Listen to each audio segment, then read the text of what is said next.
firman-Mu Tuhan, biarlah Engkau berkati hamba-Mu Pak Robert Tuhan yang akan mengajari kami Tuhan, juga Engkau berkati kami yang akan mendengarnya Tuhan, supaya setiap yang kami dengar Tuhan bisa kami pergunakan di setiap pelayanan kami Tuhan. Doa ini kami serahkan ke dalam tangan-Mu, hanya di dalam nama Tuhan Yesus Kristus kami mengucap syukur, haleluya, amin. Amin. Ya, selamat pagi, shalom. Para murid Shalom, selamat Bisom. pagi. Ya. Saya akan lanjutkan kelas anti-survey ini, bagian yang baru mengenai surat-surat Paulus, atau kalau dalam bahasa Inggrisnya, Pauline Epistles. Nah, ini saya share dulu materinya, nanti saya akan bagikan via WhatsApp ya, Pak Erik ya.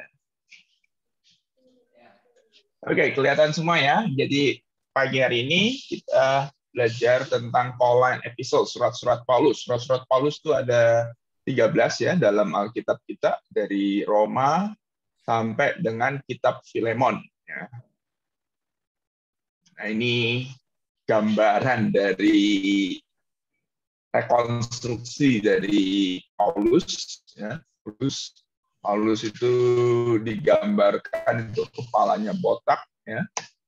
Biasanya orang pinter ya, kepalanya botak, dan dia suka membaca dan rajin menulis surat-surat kepada jemaat-jemaat yang dia gembalakan. Lalu ini ada satu ayat dalam bahasa Yunani, ya, moto hidupnya Rasul Paulus, to zen Christos kai to apotenein kerdos. Ya, kalian belum belajar bahasa Yunani, nggak apa-apa, asal tahu aja. Nah, kalau dalam bahasa Inggris, to live is Christ. Kalau diterjemahkan ke bahasa Inggris, artinya to live is Christ, and to die is gain. Nah, kita lihat ayatnya, salah seorang boleh baca moto hidupnya Rasul Paulus dalam Filipi 1 ayat yang ke-21. Silakan, salah seorang dari kalian.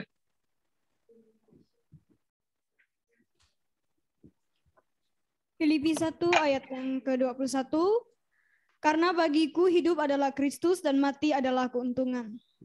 Ya, itu moto hidupnya Rasul Paulus, dan mestinya jadi moto hidup semua orang percaya, ya, semua orang Kristen, pengikut Kristus. Hidup adalah Kristus, hidup adalah untuk melayani Kristus, mengabdi kepada Kristus. Sedangkan mati adalah keuntungan karena kita akan kembali ke hadirat Allah, ya, surga, langit baru, bumi baru, bertemu dengan Allah dan Tuhan Yesus. Itu moto hidupnya Rasul Paulus dan mestinya juga jadi moto kalian. Nah, sekarang masuk tentang Paulus itu sendiri. Rasul Paulus adalah seorang tokoh yang memiliki pengaruh besar dalam sejarah kekristenan.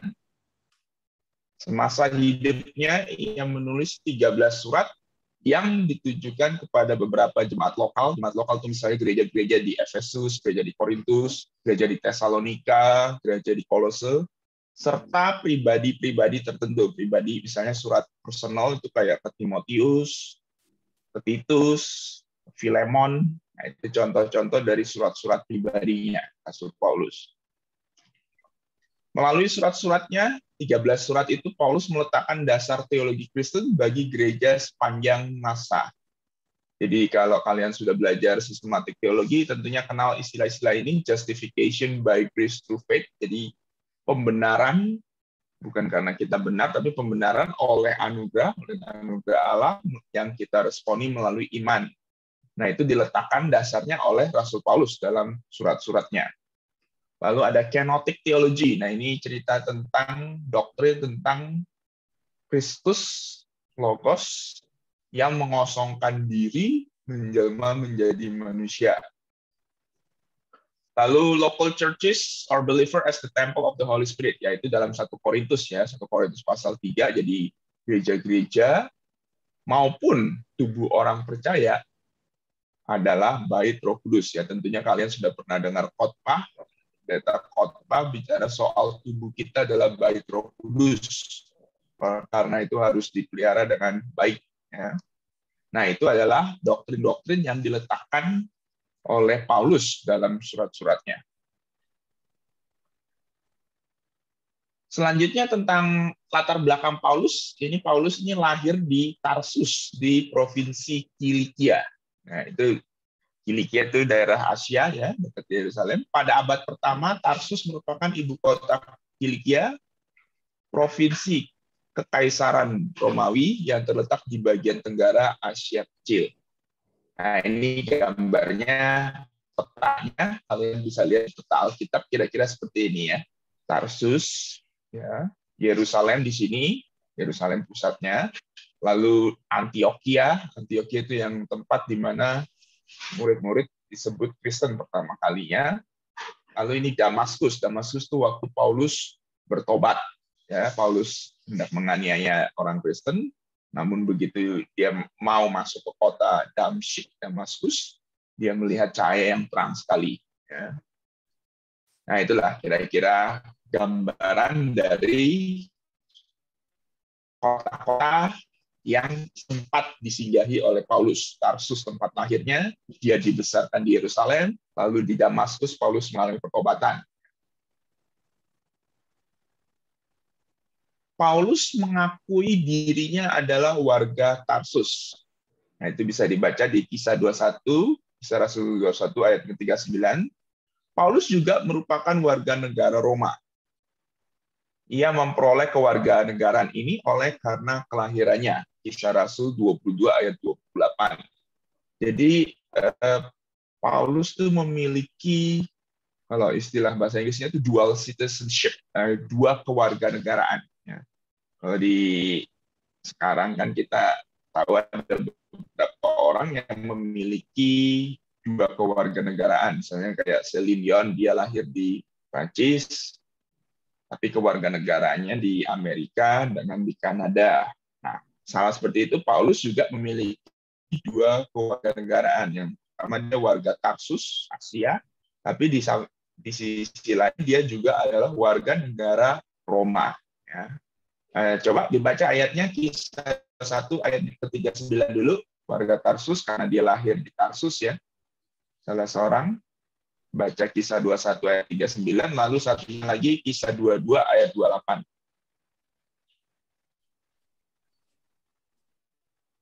Silakan adik-adik.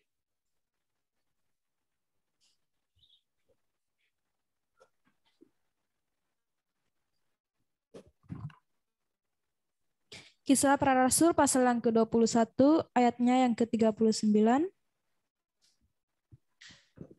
Paulus menjawab, "Aku adalah orang Yahudi dari Tarsus, warga dari kota yang terkenal di Kilikia. Aku minta supaya aku diperbolehkan berbicara kepada orang banyak itu." Ya, itu Paulus mengakui dirinya adalah warga negara Tarsus, tapi nggak hanya di warga negara Tarsus, dia juga mengaku dia adalah orang Roma. Coba Kisah Rasul 22 ayat 28, pasal berikutnya. Ya.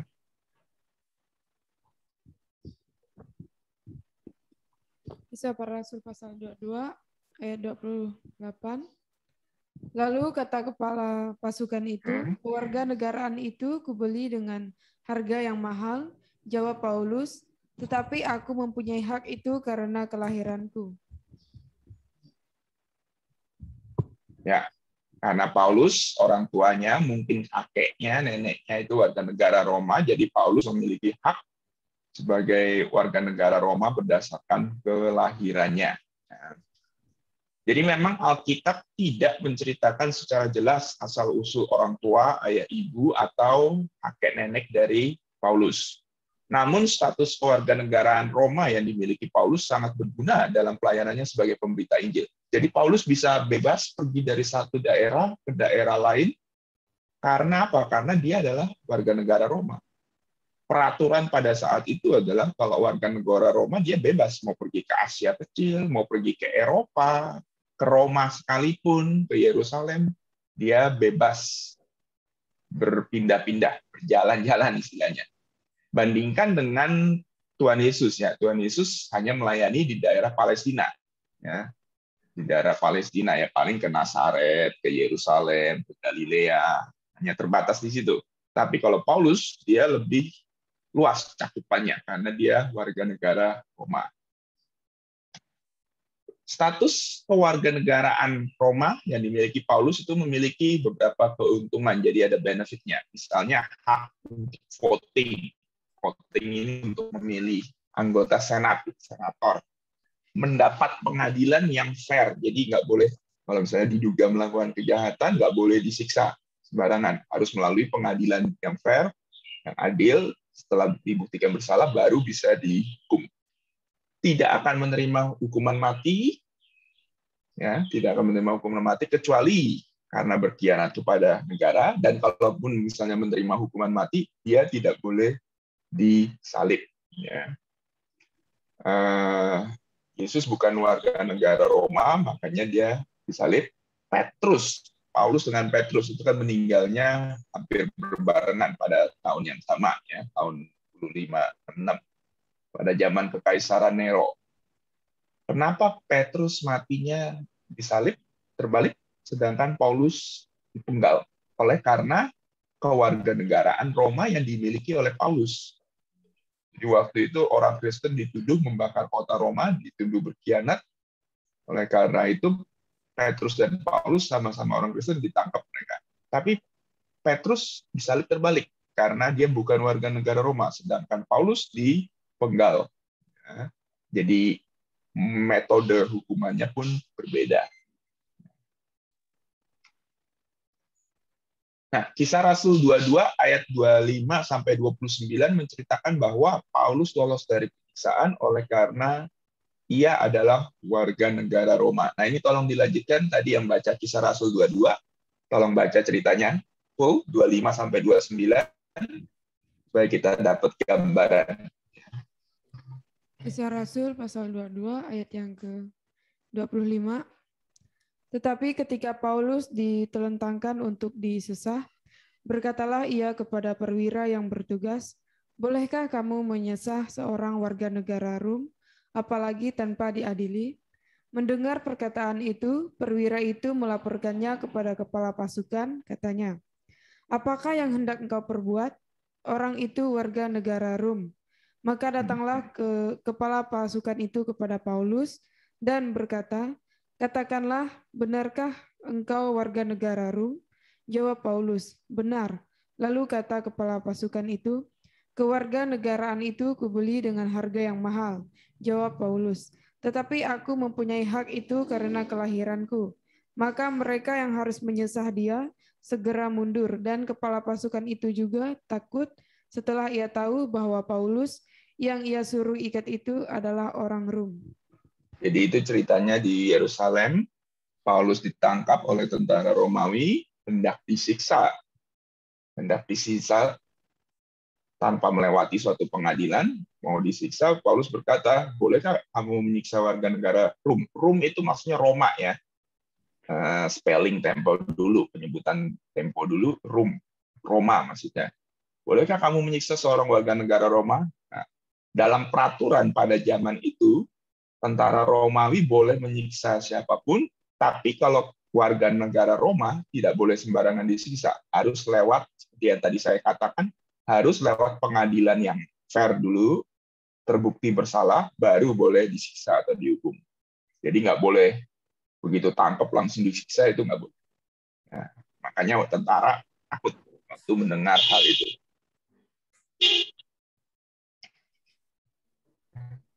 Nah, walaupun Paulus lahir di Tarsus tadi, yang Tarsus itu, namun ia dibesarkan di Yerusalem. Kisah Rasul 22 ayat yang ketiga. Jadi lahirnya memang di Tarsus, tapi besarnya, masa kecilnya itu dibesarkan di Yerusalem.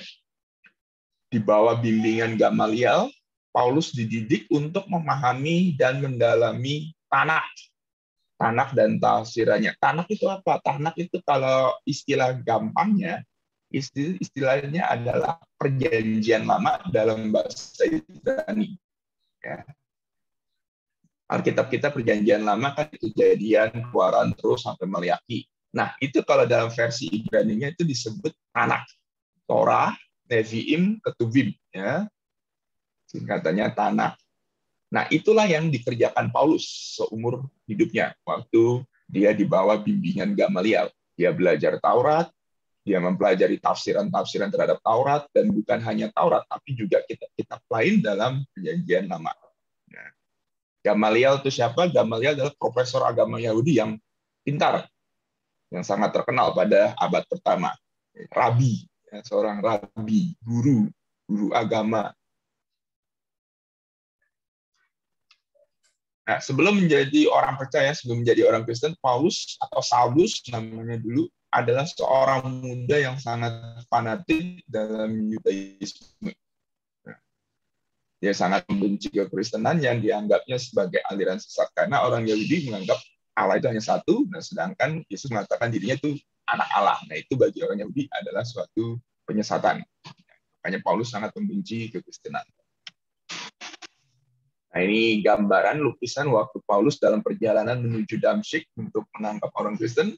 Di tengah jalan itu dia dapat penglihatan sinar yang luar biasa terang. Dan dari sinar itu mengatakan, Saulus, Saulus, apa engkau menganiaya aku? Nah, selanjutnya Paulus mengalami buta 3 hari, lalu dia bertobat, memberi diri baptis, dan menjadi orang percaya. Nah, coba baca kisahnya dalam Kisah Rasul pasal 9 ayat ke-3 sampai ke-6. Ya. Kisah Rasul pasal 9 ayat 3 sampai ayat yang ke-6. Silakan. Kisah Rasul pasal yang ke-9 ayat yang ke-3 sampai yang ke-6.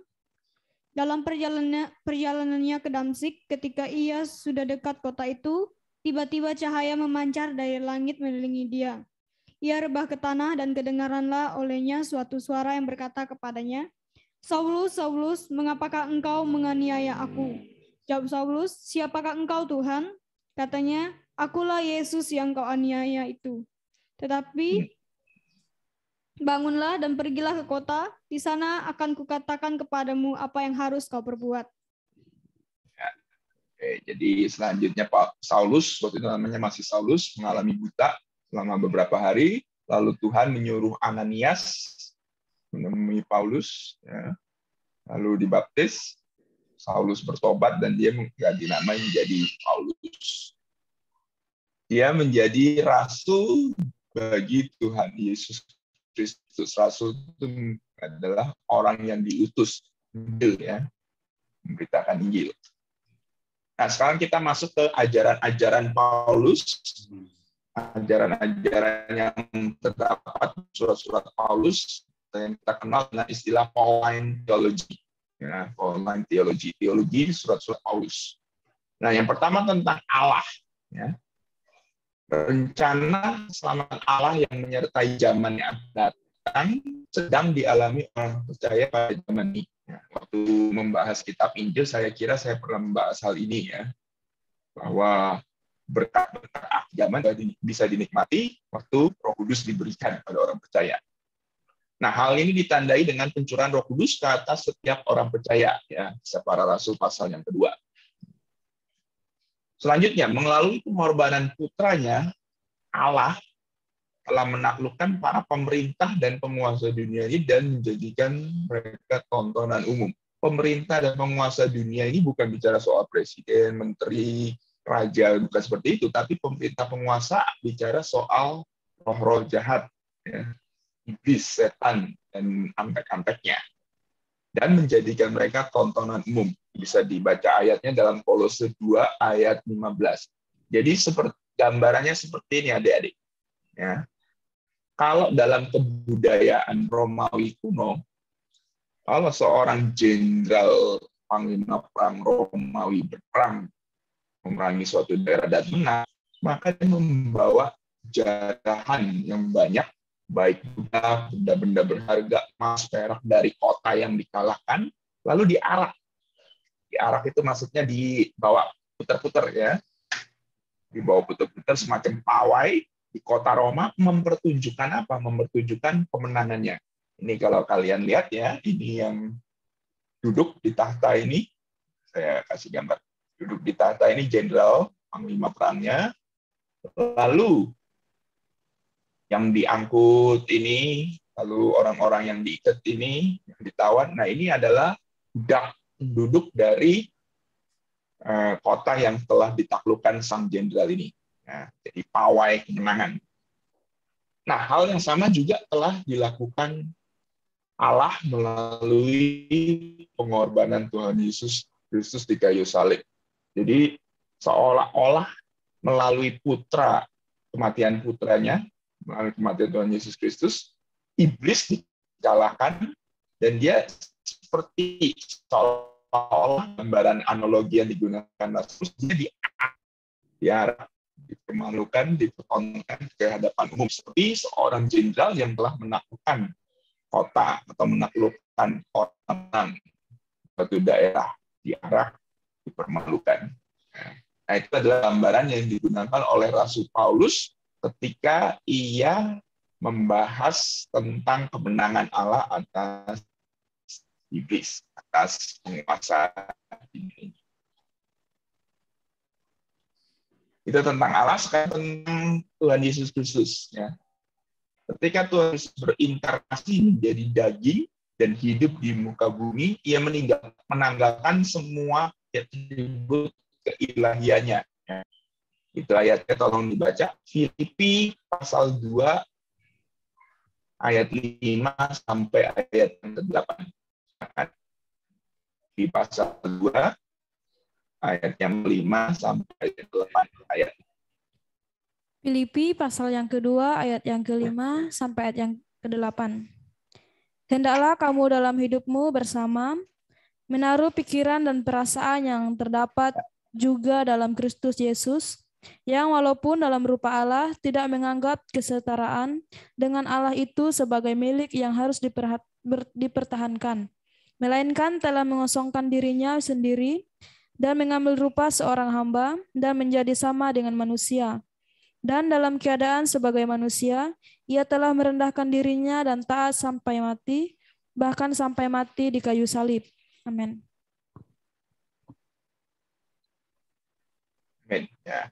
Jadi itulah kalau dalam istilah teologi disebutnya kenotic theology. Ya. Kenotic theology. Kenotic itu sendiri berasal dari kata Yunani yang dipakai dalam Filipi pasal 2, kenoo. Ya. Kenoo itu artinya mengosongkan diri, ya, menanggalkan atribut keilahiannya.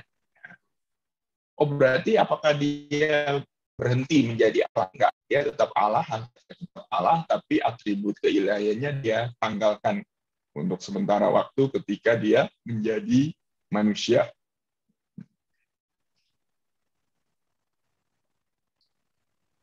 Untuk menggenapi kehendak dan rencana Bapa, Yesus menyerahkan nyawanya untuk menyelamatkan orang yang percaya dari zaman yang jahat itu. Jadi Galatia 1 ayat 3 dan 4. Jadi orang-orang Galatia waktu itu mereka berpikir bahwa kalau untuk selamat harus percaya pada Yesus plus melakukan hukum-hukum tradisi Yahudi. Nah, Paulus katakan tidak perlu, ya, karena Tuhan Yesus sudah menyerahkan nyawanya untuk kamu, untuk kalian, supaya kalian selamat tanpa melakukan tradisi Yahudi lagi. Nah, Tuhan Yesus bertindak sebagai mediator, atau bahasa Yunani itu Mesias, 1 Timotius ayat 5, antara manusia yang berdosa dengan Allah yang kudus. Jadi manusia yang berdosa dengan Allah yang kudus itu nggak bisa bersatu. Ya, mereka berada dalam permusuhan dengan Allah. Nah, oleh karena itu Tuhan Yesus bertindak sebagai mediator, pendamai, ya, pendamaian antara manusia dengan Allah. Ya. Jadi dia menyerahkan nyawanya untuk menjadi tebusan bagi umat manusia. Jadi umat manusia bisa memiliki hubungan yang intim, hubungan yang akrab lagi dengan Allah. Lalu selanjutnya Yesus Kristus adalah pribadi yang pertama kali bangkit dari kematian dan dibangkitkan untuk kemuliaan. Jadi memang dalam Perjanjian Lama ada juga cerita tentang orang-orang yang bangkit dari kematian. Dalam Perjanjian Baru belum Tuhan Yesus ada juga yang dibangkitkan dari kematian, misalnya Lazarus, lalu anak janda di kota Nain. Nah, itu semua dibangkitkan dari kematian. Namun bedanya adalah orang-orang sebelum Tuhan Yesus itu bangkit dari kematian, tapi tidak dibangkitkan dalam tubuh kemuliaan. Jadi mereka dibangkitkan dalam tubuh yang masih tetap fana, bisa rusak, bisa mati lagi, ya bisa. Lazarus juga mati lagi. Tapi kalau Yesus, dia adalah pribadi atau orang pertama kali yang bangkit dari kematian dan Dibangkitkannya itu dalam tubuh yang kekal, tubuh yang tidak dapat rusak, tubuh kemuliaan sebutannya. Ya, tubuh kemuliaan. Bisa dibaca nanti kalian dalam waktu belajar Alkitab pribadi itu bisa kalian baca ayat-ayatnya. Kolose 1 ayat 18 maupun 1 Korintus pasal yang ke-15. Satu pasal itu menarik ya.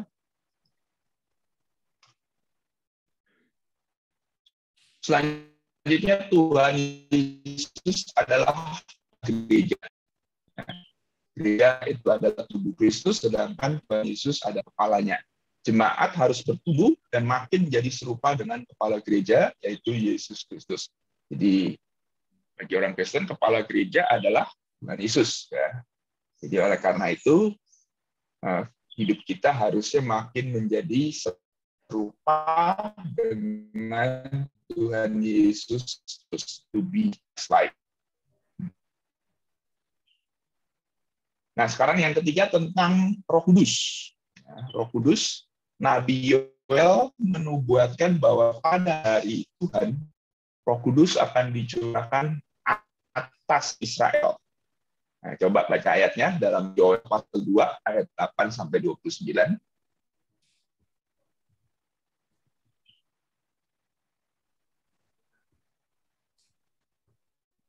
Seorang Yoel pasal 2 ayat 28 sampai 29.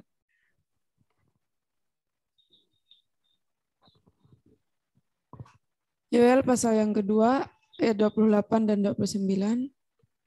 Kemudian daripada itu akan terjadi bahwa aku akan mencurahkan rohku ke atas semua manusia, maka anak-anakmu laki-laki dan perempuan akan bernubuat, orang-orangmu yang tua akan mendapat mimpi, teruna-terunamu akan mendapat penglihatan-penglihatan, juga ke atas hamba-hambamu laki-laki dan perempuan akan kucurahkan rohku pada hari-hari itu. Amin. Ya, itu, kalau nggak salah 2 minggu yang lalu waktu saya bahas kitab Kisah Para Rasul, saya pernah memberikan atau menjelaskan perbedaan antara Roh Kudus dalam Perjanjian Lama dan Roh Kudus dalam Perjanjian Baru. Ya. Roh Kudus dalam Perjanjian Lama hanya dicurahkan, hanya diberikan kepada orang-orang tertentu saja, ya, pada Simpson, pada Musa, ya, kepada Bezalel dan Aholiab. Orang-orang tertentu aja, karena mereka punya tugas tertentu.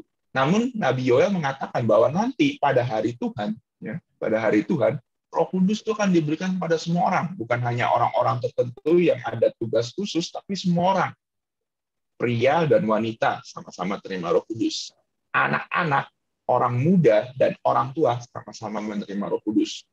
Orang yang bebas dengan budak belian akan sama-sama menerima Roh Kudus, ya. Dan hal itu digenapi pada Kisah Para Rasul pasal yang kedua, yang 2 minggu lalu saya bahas. Dalam Kisah Para Rasul pasal yang kedua itu, orang-orang menerima Roh Kudus. Nggak peduli jenis kelaminnya, nggak peduli umurnya, nggak peduli statusnya, ya, menerima Kudus.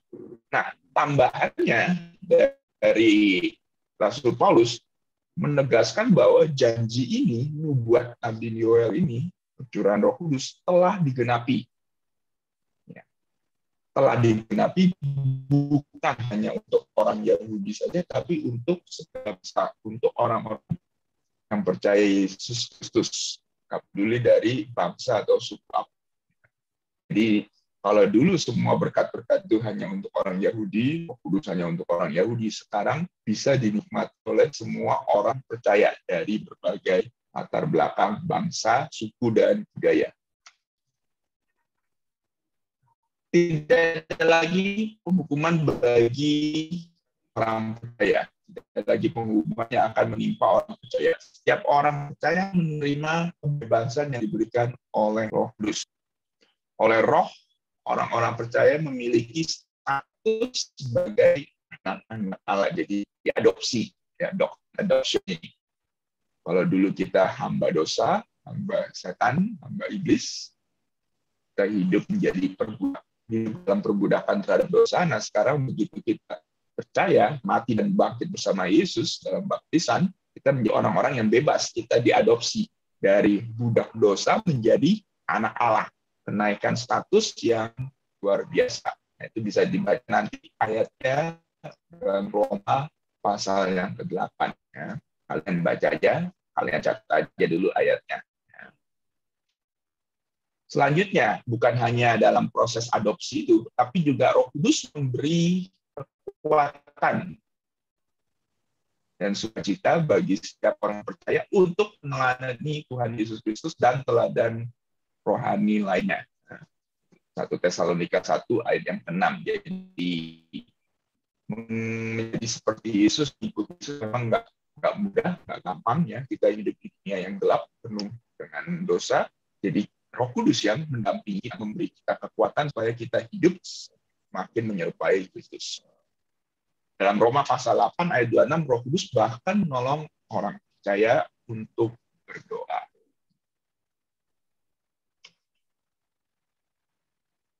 Selanjutnya, Allah Roh Kudus juga memberikan karunia, berbagai karunia pada orang-orang percaya.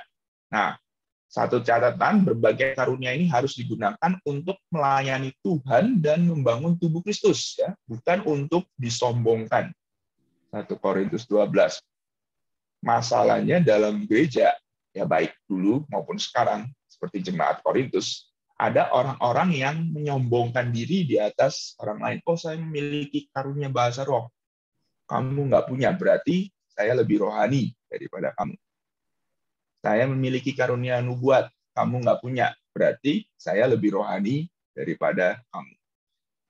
Nah, Paulus menganggap sikap seperti itu adalah sikap yang salah. Ya. Dalam 1 Korintus 12, dia katakan gereja itu seperti tubuh Kristus. Kristus kepala, kita adalah bagian tubuhnya. Dan kita diberi karunia dan fungsi yang berbeda-beda. Ada yang mengajar, ada yang berbahasa roh, ada yang menafsirkan bahasa roh, ada yang bernubuat, ya. Dan karunia-karunia lain. Ya, kalau dalam sekarang ada yang bermain musik, ya, ada yang mengurus. Kalau dalam gereja-gereja itu ada yang mengurus konsumsi, logistik, administrasi. Nah, itu semua itu penting. Ya.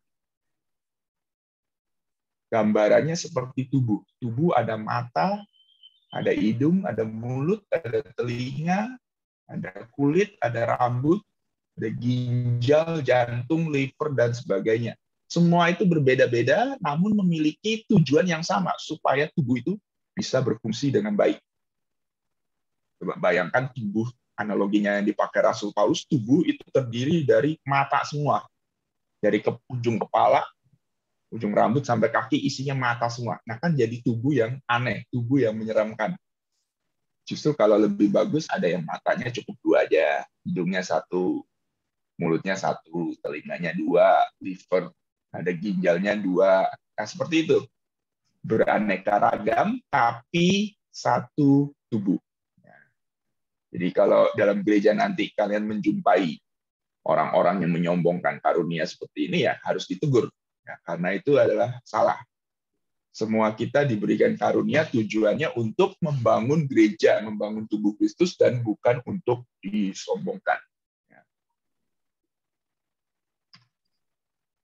Oke, selanjutnya, nah ini yang disebut doktrin utama dari Rasul Paulus, ya kitab Roma, justification by grace, pembenaran oleh karena anugerah, ya pembenaran oleh anugerah yang kita responi melalui iman. Pembenaran ialah tindakan Allah di mana Ia menyatakan orang berdosa sebagai orang yang benar. Kita bersalah, kita berdosa, kita masih jatuh dalam dosa, melakukan dosa-dosa, tapi Allah menyatakan kita sebagai orang yang benar di hadapannya. Nah, orang percaya dibenarkan bukan oleh karena usahanya, bukan oleh karena kita sudah benar, makanya kita disebut orang benar, tapi oleh karena karya Kristus.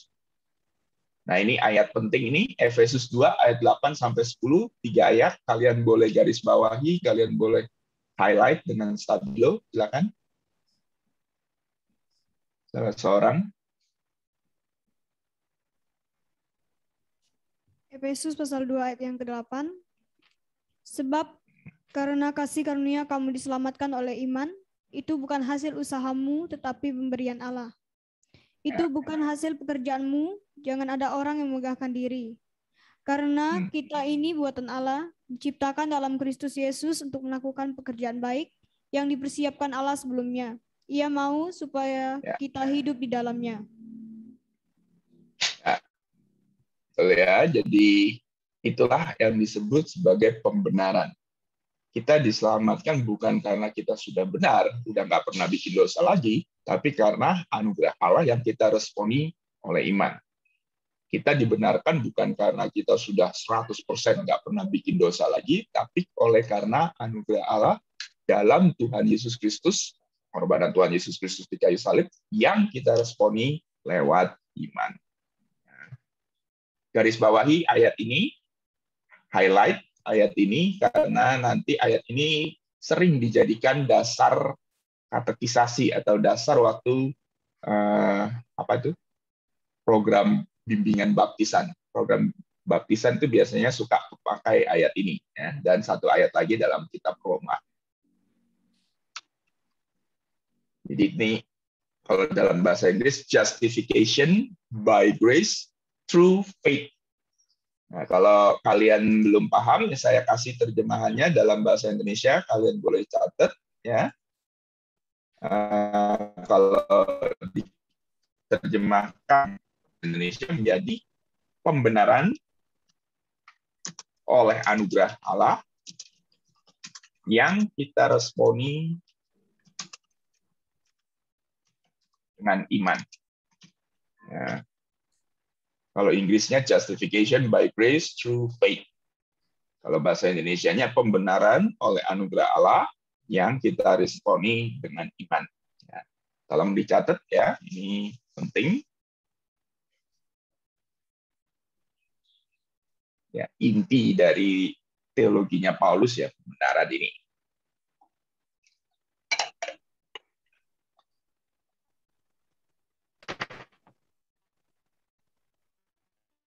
Oke, saya lanjutkan ya ke slide berikutnya. Nah, ini gambarnya, justification. Kalau digambarkan lewat grafik ya kira-kira seperti ini. Ini kita yang hitam, penuh dosa, penuh kenajisan. Lalu pada saat Yesus disalib, dosa-dosa kita itu ditimpakan kepada Kristus. Sedangkan kebenaran Kristus tidak pernah melakukan dosa, dia suci sepanjang hidupnya. Kebenaran Kristus itulah yang ditimpakan kepada kita.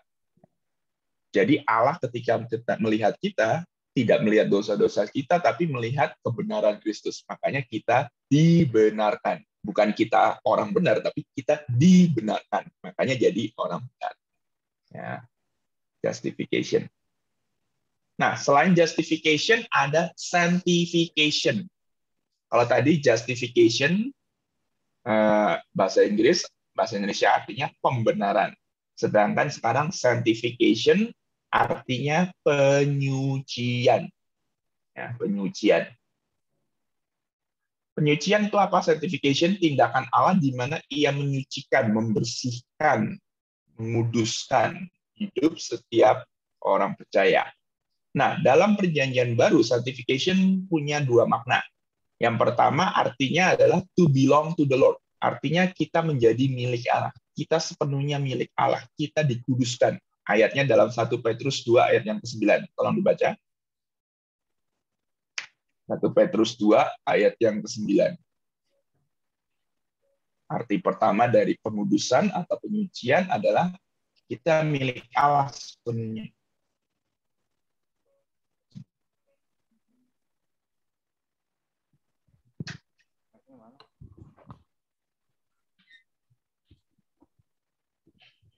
Satu Petrus 2 ayat 9, tetapi kamulah bangsa-bangsa yang terpilih, imamat yang rajani, bangsa yang kudus, umat kepunyaan Allah sendiri, supaya kamu memberitakan perbuatan-perbuatan yang besar dari Dia yang telah memanggil kamu keluar dari kegelapan kepada terangnya yang ajaib.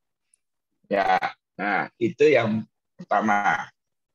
Kita disebut bangsa yang kudus, bangsa yang suci. Kenapa? Bukan karena kita udah nggak pernah bikin dosa lagi, ya. Bukan karena orang Kristen masih bisa jatuh dalam dosa, ya. Bukan karena kita sudah perfect, belum, tapi karena kita adalah milik Allah. Ya. Walaupun kita masih ada cacatnya, jatuhnya, tapi kita adalah sepenuhnya milik Allah. Makanya kita disebut orang kudus, bangsa yang kudus, umat Allah. 1 Petrus 2 ayat 9. Tapi ada sisi yang kedua dari pengudusan itu. Sisi yang kedua bicara soal moral goodness, kebaikan moral, perbuatan kita. Ya. Ayatnya agak panjang ini, Galatia 5 ayat 16-26. Yang tadi baca, tolong melanjutkan. Galatia pasal 5 ayat 16-26. Ini ayat yang terkenal, ya, bicara soal buah roh. Silakan.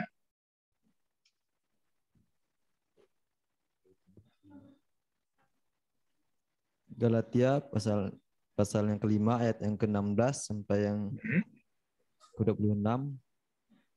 Maksudku ialah hiduplah oleh roh, maka kamu tidak akan menuruti keinginan daging. Sebab keinginan daging berlawanan dengan keinginan roh, dan keinginan roh berlawanan dengan keinginan daging. Karena keduanya bertentangan sehingga kamu setiap kali tidak melakukan apa yang kamu kehendaki. Akan tetapi, jikalau kamu memberi dirimu dipimpin oleh roh, maka kamu tidak hidup di bawah hukum Taurat. Perbuatan daging telah nyata, yaitu percabulan, kecemaran, hawa nafsu, penyembah berhala, sihir, perseteruan, perselisihan, iri hati, amarah, kepentingan diri sendiri, percidraan, roh pemecah, kedengkian, kemabukan, pesta pora, dan sebagainya. Terhadap semuanya itu kuperingatkan kamu, seperti yang telah kubuat dahulu, bahwa barang siapa melakukan hal-hal yang demikian, ia tidak akan mendapat bagian dalam kerajaan Allah. Tetapi ya, stop dulu. Sebentar. Stop dulu sampai ayat itu. Saya jelaskan dulu. Jadi, tadi memang dikatakan orang Kristen itu menjadi orang percaya, kita sudah dibenarkan, kita disucikan. Ya. Tapi bukan berarti kalau orang Kristen sudah jadi orang yang bebas, ya, orang yang bebas berarti kita bebas nih. Pesta pora, hidup dalam perzinahan. Toh kan nanti kalau kita bikin dosa, tinggal minta ampun sama Tuhan Yesus, selesai. Putih seperti salju lagi, beres. Nah, Paulus berkata kepada jemaat Galatia, pikiran seperti itu, pikiran yang salah, pikiran yang jahat, dan pikiran yang sesat. Ya. Walaupun kamu yang adalah orang bebas, cuma jangan hidup liar. Ya. Hiduplah oleh roh. Jangan lagi hidup dalam perbuatan daging. Tadi sudah dibaca teman kalian itu ya. Percideraan, kemabukan, pesta pora, perzinahan, semua itu tinggalkan. Lanjutkan. Ayat 22, tetapi buah roh ialah kasih, sukacita, damai sejahtera, kesabaran, kemurahan, kebaikan, kesetiaan, kelemah lembutan, penguasaan diri. Tidak ada hukum yang menentang hal-hal itu. Stop. Adik-adik semua baca ayat itu bersama-sama. Ayat 22 itu, ayat 21 dan 22. Tetapi buah roh, mulai dari situ. Kalian semua ya baca ya. 1, 2, 3 ya. Tetapi buah roh ialah kasih, sukacita, damai sejahtera, kesabaran, kemurahan, kebaikan, kesetiaan, kelemah lembutan, penguasaan diri. Tidak ada hukum yang menentang hal-hal itu. Sekali lagi. Misalnya ayat penting, garis bawahi ya. Sekali lagi, 1, 2, 3. Tetapi buah roh ayat yang sama, ialah... baca. Apa, Pak? Terus, tetapi buah roh ialah, terus. Tetapi kasih, sukacita, damai sejahtera, kesabaran, kemurahan, kebaikan, kesetiaan, kelemah lembutan, penguasaan diri. Tidak ada hukum yang menentang hal-hal itu. Ya, stop dulu. Ya. Tadi kalian sudah baca sampai 2 kali ya, suara keras. Nah, saya mau tanya pada kalian, buah roh itu ada berapa ya adik-adik? 9. 9. Baca 1. lagi, baca. Coba ulang. Ulang. Baca lagi. 1, 2, 3. Tetapi Ya. buah roh ialah kasih, sukacita, damai sejahtera, kesabaran, kemurahan, kebaikan, kesetiaan, kelemah lembutan, penguasaan diri. Tidak ada hukum yang tentang hal itu. Ya, sekali lagi saya tanya kepada kalian, buah roh ada berapa adik-adik? 1. 1 ya. Jadi perhatikan baik-baik. Makanya ini kalian harus baca kalau Alkitab itu teliti. Jangan cuma dengar pendeta khotbah, oh 9 buah roh. Enggak. Buah roh enggak ada 9. Buah roh cuma 1. Kalian perhatikan tadi, teman kalian tuh baca tetapi buah roh atau tetapi buah-buah roh. Yang mana? Yang pertama apa yang kedua? Tetapi buah roh atau tetapi buah-buah roh. Yang pertama ya, buah roh itu 1. Cuma terdiri dari 9 aspek. Ya, kasih, sukacita, damai sejahtera, kesabaran, kemurahan, sampai terakhir pengendalian diri. Jadi buah roh cuma 1, tapi terdiri dari 9 aspek.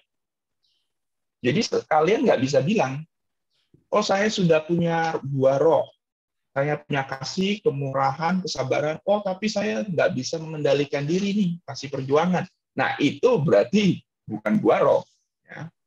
Buah roh itu harus lengkap, 9 itu harus ada dalam diri seseorang, orang percaya. Ya.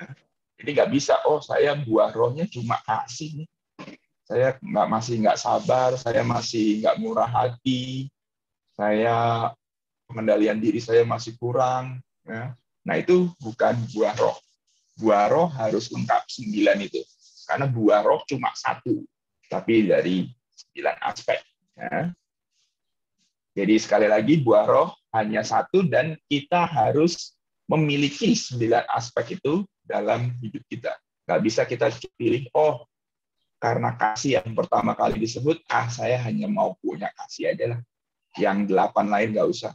Atau, oh saya penting pengendalian diri, saya nggak punya kasih kepada orang lain, nggak apa-apa. Yang penting saya bisa mengendalikan diri. Itu semua salah. Harus punya kasih, punya kesabaran, damai sejahtera, dan seterusnya. Sampai 9 itu, pengendalian diri. Ya. Jadi begitulah sanctification. Pertama kita artinya pengudusan. Kita memang sudah dimiliki Allah. Tapi bukan berarti kita santai-santai dalam hidup. Kita harus melakukan hal-hal yang baik, memiliki buah roh dalam hidup kita. Lanjutkan sampai ayat 26, adik, yang tadi cowok yang baca itu. Ayat 24, barang siapa menjadi milik Kristus Yesus, Tadi ia ayat telah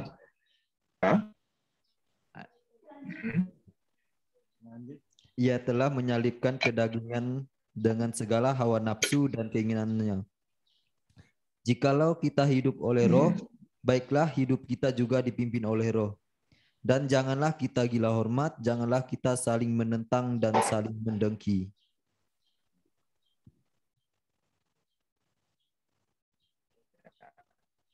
Jadi tinggalkan kedengkian, pesta pora, perzinahan, hal-hal buruk yang dulu kita lakukan. Nah, sekarang kita fokus kepada buah roh yang 1 tapi ada 9 aspek itu. Ya. Oke, selanjutnya tubuh Kristus, ya, gereja sebagai tubuh Kristus. Jadi kalau dalam bahasa ini gereja itu bahasanya ini eklesia itu out of, dari kedua kata ingat-ingat aja exit, ya, exit itu keluar. Sedangkan kata yang keduanya adalah kaleo, ya, to call, memanggil. Jadi orang percaya adalah orang yang dipanggil keluar dari dunia yang gelap, ya, menuju kepada terang Tuhan yang ajaib. Nah, ini adalah definisi gereja umum. Eklesia atau gereja adalah persekutuan orang-orang percaya yang telah dipanggil keluar.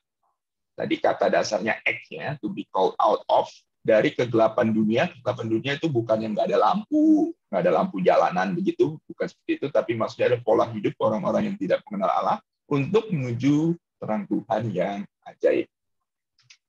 Ya, gereja itu dibagi 2, ya, dalam sejarah. Ada yang disebut Universal Church, jadi gereja yang satu, Ada juga yang disebut local churches, gereja lokal. Gereja lokal itu gereja yang di Jakarta, gereja yang di Manado, gereja yang di Singkawang, gereja yang di Amerika, itu namanya gereja-gereja lokal. Tapi kita semua walaupun terpisah-pisah lewat jarak, itu merupakan bagian dari satu gereja yang universal.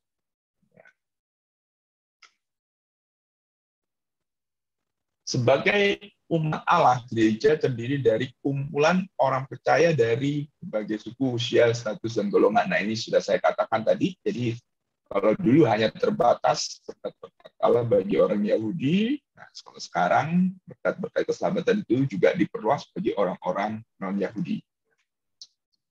Metafora yang sering digunakan Paulus ialah gereja sebagai tubuh Kristus. Kristus sebagai kepalanya, gereja adalah tubuhnya. Jadi kita semua harus bersatu. Ya. Walaupun terdiri dari berbagai anggota, gereja tidak boleh bagi-bagi. Mereka adalah satu kesatuan. Ada yang fungsinya sebagai mata, hidung, mulut, telinga. Begitu juga dalam gereja ada yang fungsinya sebagai nubuat, karunia bernubuat, karunia berbahasa roh, karunia menafsirkan bahasa roh, karunia administrasi, karunia mengadakan konsumsi dan logistik, karunia bermain musik, memimpin pujian, semua itu adalah karunia dari Allah yang harus digunakan untuk pembangunan tubuh Kristus.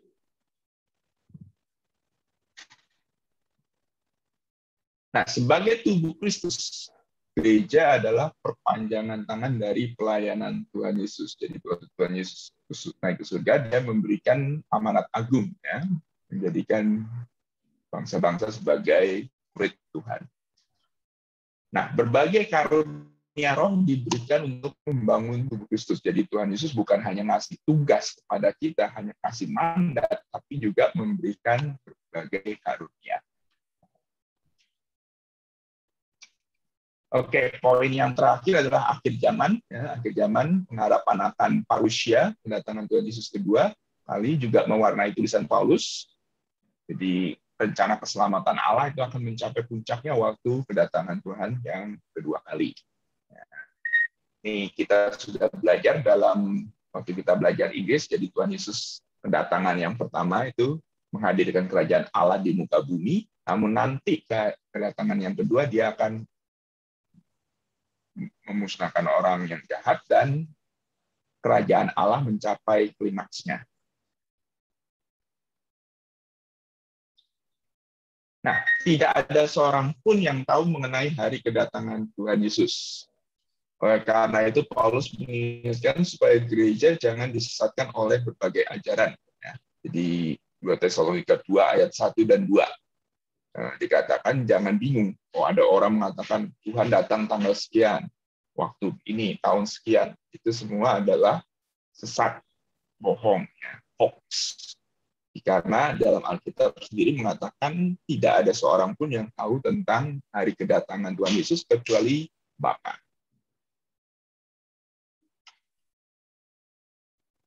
Paulus juga menegaskan bahwa semua orang percaya harus hidup kudus dan menjauhkan diri dari kemalasan. Mereka harus hidup dari hasil kerjanya sendiri dan tidak menjadi beban bagi orang lain. Jadi jangan berpikir, oh karena kedatangan Tuhan sudah semakin dekat, oke kita berdoa aja. Kita nggak usah kerja, tinggalkan pekerjaan kita nggak usah kuliah, kita di gereja aja, rame-rame berdoa. Itu adalah pemikiran yang salah. Ya. Jemaat Tesalonika berpikir seperti itu, makanya Paulus menulis surat, kalau tidak bekerja, janganlah ia makan. Jadi sembari menunggu kedatangan Tuhan Yesus, kita harus tetap kerja seperti biasa. Yang kuliah tetap kuliah, yang sekolah tetap sekolah, yang kerja tetap kerja. Nah, ini Sekte Pondok Nabi ya di Bandung 2003 ya, mengatakan Tuhan Yesus akan datang tahun 2003. Jemaat yang ngumpul semua di gereja, ternyata Tuhan Yesus tidak datang.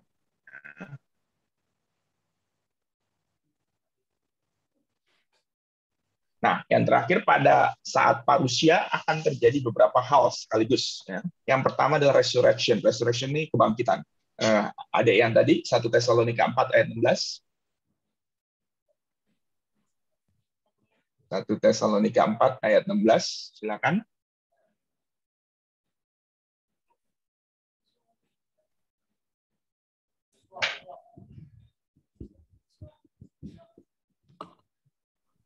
Satu Tesalonika pasal 4 ayat yang ke-17. 16 dulu. 16. Sebab pada waktu tanda diberi, yaitu pada waktu penghulu malaikat berseru dan sangkakala Allah berbunyi, maka Tuhan sendiri akan turun dari sorga dan mereka yang mati dalam Kristus akan lebih dahulu bangkit. Ya, oke, stop dulu situ. Jadi orang yang lebih mati lebih dahulu dari orang yang itu akan dibangkitkan. Terus yang kedua, lanjut ayat 17. Sesudah itu, kita yang hidup, yang masih tinggal, akan diangkat bersama-sama dengan mereka dalam awan menyongsong Tuhan di angkasa. Demikianlah kita. Stop dulu. Jadi yang pertama, yang mati dibangkitkan. Terus kita yang masih hidup di apa? Diangkat, atau istilah teologisnya rapture, ya, diangkat. Nah, waktu yang mati dibangkitkan, yang hidup diangkat, mereka ketemu di awan-awan. Nah, itu yang disebut reuni, ketemu. Udah meninggal duluan nih. Mungkin kita akan ketemu dengan orang-orang tua kita, yang teman-teman kita yang lebih duluan meninggal. Ya, reunion. 1 Tesalonika 4 ayat 17 tadi sudah dibaca. Nah, yang terakhir adalah reward. Reward itu penghargaan. Nah, 1 Korintus 3 ayat 12-15, silakan. Tadi kan Tesalonika, sekarang loncat ke Korintus, 1 Korintus 3 ayat 12-15. 1 Korintus pasal 3 ke 12 sampai yang ke-15. Entahkah orang membangun di atas dasar ini dengan emas, perak, batu permata, kayu, rumput kering atau jerami? Sekali kelak pekerjaan masing-masing orang akan nampak. Karena hari Tuhan akan menyatakannya, sebab ia akan nampak dengan api dan bagaimana pekerjaan masing-masing orang akan diuji oleh api itu. Ya, terus sedikit lagi. Jika pekerjaan terbakar, ia akan menderita kerugian, tetapi ia sendiri akan diselamatkan, tetapi seperti dari dalam api. Ya, jadi walaupun kita sudah diselamatkan, tapi pekerjaan kita juga akan dinilai. Kalau pekerjaan kita itu sungguh-sungguh baik, motivasi kita benar, melayani Allah, kita akan mendapat reward. Reward itu apa? Reward bukan keselamatan. Reward itu ya, kalau bicaranya, kalau bonus, ya, bonus. Sedangkan kalau kita melayani Tuhan dengan motivasi yang salah, tidak benar, ya selamat, oke, tetap selamat. Tapi dikatakan tadi, seperti dalam api. Tidak mendapat reward, ya, malah mengalami kerugian.